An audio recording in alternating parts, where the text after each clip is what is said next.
Il y a deux chemins. Chemin 1, je trouve mes compétences et je les engage pour aider d'autres personnes et m'améliorer. Donc je m'améliore dans ce à quoi je suis bon et j'utilise ça pour aider d'autres personnes. Parce que je suis conscient de ce à quoi je suis bon. Je sais quelle connaissance j'ai, quelles compétences j'ai de la conscience de soi. L'autre chemin, que les gens manquent souvent, c'est que je commence juste à servir les gens, je commence juste à aider les gens. Et je commence à remarquer ce que j'aime à propos de ça. Et ce à quoi je suis bon lorsque j'aide les gens. Donc ça, c'est la partie de Gandhi. Gandhi a dit que vous vous trouvez quand vous vous perdez dans le service des autres. Donc pour moi, ceux-ci sont les deux chemins de comment est-ce que je trouve ma passion, en trouvant l'intersection entre ces quatre domaines. Il te parle de guerre entre les dieux indiens, oui. Où ils sont allumés à coups de bombe atomique, en fait, si oui. tu lis le Mahabharata, tout ça. Et ouais. en fait, c'était pas des dieux, c'est juste l'ancienne, c'est une humanité précédente, si tu veux. Alors après... Et en fait, quand les couples qu'il a sauvés de ce cataclysme, ils ont atterri, en fait, les gens se sont mis à vénérer les condors, en fait. Tu vois ouais. Ça, c'est pas moi qui le dis, hein. C'est Pascal Cazotte, c'est une histoire amérindienne. Et c'est ça, en fait. Les mecs, au lieu de vénérer Dieu qui les a sauvés, bah, en fait, ils se sont mis à vénérer les condors, tu vois. Mais c'est possible, ça, que ce soit une ancienne civilisation avancée.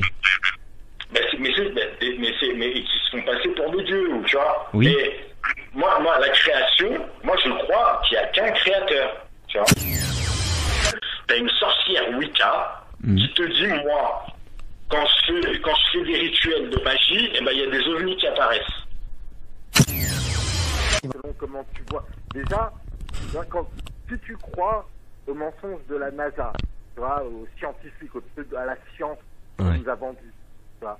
Si tu crois que les images de la Terre qu'on t'a montrées, elles sont vraies, tu crois que tu es sur un caillou qui tourne à 1600 km/h, machin, dans l'espace infini, je sais pas quoi.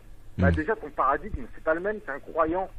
Tu vois, il pense qu'en fait, non, Dieu, il a créé la Terre en 6 jours, et les cieux, et qu'il l'a nivelé, tu vois, et qu'il y a 7 cieux.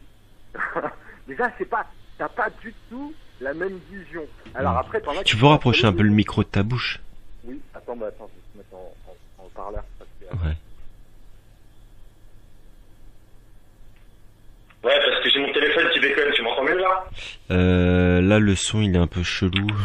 Ouais, parce que je t'ai mis en haut-parleur, en fait, parce que si tu veux, j'ai mon téléphone, il est ouais, vois, bon, c'est un peu... Ouais. Il était mort, parce qu'il a pris une frappe, celui-là aussi, enfin bon, bref. Ouais. Tu m'entends là? Bon ouais, un petit peu, ouais.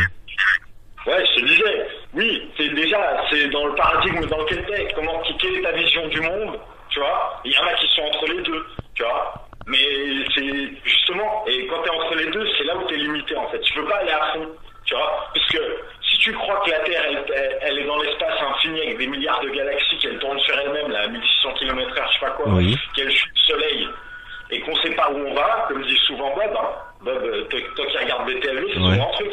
Ah, mais on sait pas où on va où? Il leur demande toujours aux astrophysiciens, ils kiffent. Il leur dit, on va où les gars, on va où? Ah, on sait pas, c'est le mystère.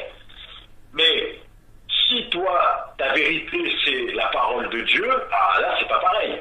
Tu vois, là, déjà, t'as des réponses. Mais t'auras jamais toutes les réponses, puisque, comme souvent il le dit Ahmed, là, récemment, l'interprétation, et je l'ai lu il y a pas longtemps, je te le dis, il y a des versets, ils sont explicites, et il y a des versets qui prêtent à interprétation. Mais personne, Dieu te dit, personne n'en a l'interprétation véritable, en fait.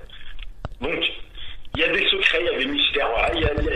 Après, t'as ton cheminement aussi, tu vois, moi, j'aurais parlé de ça avec toi il y a 6 mois. J'y croyais encore à la NASA, enfin, il y a 6 mois, j'exagère. Mais il y a 5 ans, moi, je croyais encore que les Américains voulaient être allés sur la Lune, tu vois. Je m'étais même pas posé la question, si tu veux. Après, tu te renseignes, tu te rends compte que, ouais, en fait, si tu veux, je vais pas faire tout mon cheminement, mais quand tu te rends compte que Walt Disney, c'est un putain de sataniste de ouf. Parce que, ça, c'est évident. Ouais. Puis après, t'es passionné d'histoire, tu te rends compte que Werner von Braun, le mec qui a fait les fusées V2, il a été rapatrié aux États-Unis. Et que, après, moi, j'ai vu les photos, tu vois, dans l'émission à Rock, où ils te montrent Werner von Braun et Walt Disney ensemble. Moi, juste, tu me montres ça, je me dis, mais c'est qui? C'est bon, ils nous ont baisé la gueule. Tu vois, et même le Bernard Van Braun sur sa pierre tombale, il y a un psaume. C'est et les cieux déclarent la gloire de Dieu. Enfin bon, parce qu'il le sait, tu vois. Mais enfin, bon voilà,